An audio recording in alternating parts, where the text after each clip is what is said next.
Hello, good morning, sir. Yes, good morning, ma'am. Hello po. Ano ba yung lumabas na sila? Parang yung yung pag-usap natin yung, teka, bukas yung, ano ko. Parang yung nasa live ka na namimigay ka ng nung 25. Yun lang naman. Hindi. Nung namimigay ako ng 35, Hindi, ng 25. ng 25, sinashout out kita doon tapos binabasa ko yung comment mo. Hindi yung lumabas yung pag-uusap natin yung nasa call tayo. Lumabas yung nasa call tayo? Yung conversation natin during our call nung tumawag ka. Ng 25? Ay, nakalive ako. Yun na, nakalive ka po.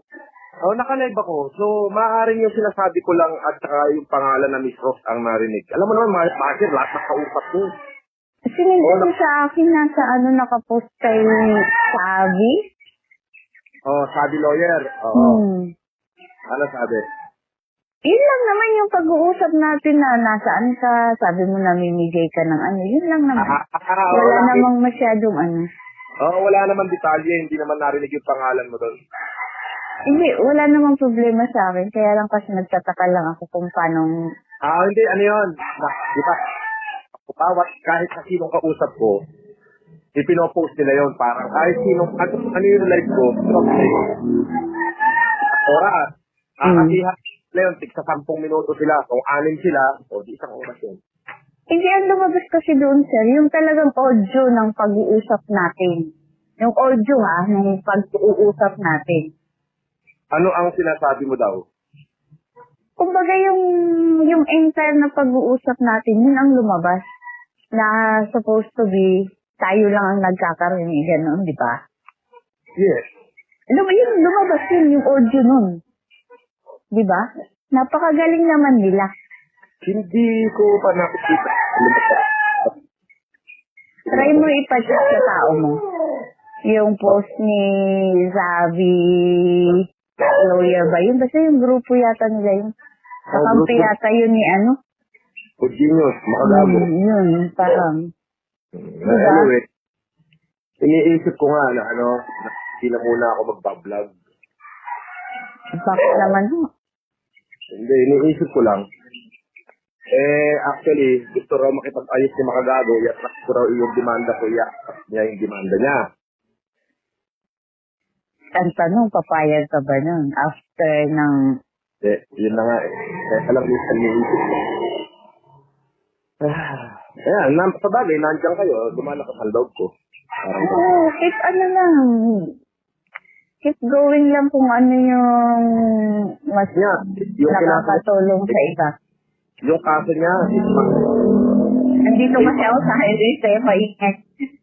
yung kaso niya kasi sa akin, available, walang kwenta. Yung kinaso ko sa kanya mabigat, makukulong talaga sila pinagkataon. Paano yun, sir, pag, di ba, 2 beses kang hindi sa Mawawarap. Pag nawarad ka, paano yun? Ilang ko. Available na. Mabuti kung hindi ka nun. Hindi. Paano kung itapat nila na Friday? Hindi gano'n. Surrender ako doon sa judge. Mas mainam na lang gano'n para hindi ka na diba? Alam mo naman yun, mga nakabantay, once na ka, diba, tuwang-tuwa yung mga yun. Kaya nga, salamat ako kahit pa paano, nandiyan ko. Marami naman sumusuporta. Pag tama naman yung ginagawa lang ng mga dun, kahit pa paano, yung mga kabulukan na nakikita, matatakpan naman talaga yun, diba? Pero ba na maraming win lang kaya hindi makatapos. Oo, kabataan niya. Lalo na yung mga, sobrang dami. Talagang winawalang hiya niya.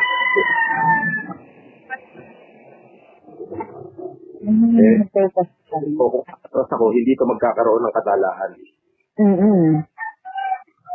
Kung walang ano doon, Ito yung mga kaso nila kasi yung witness ko, cybercrime investigation. malakas-lakas yung kaso.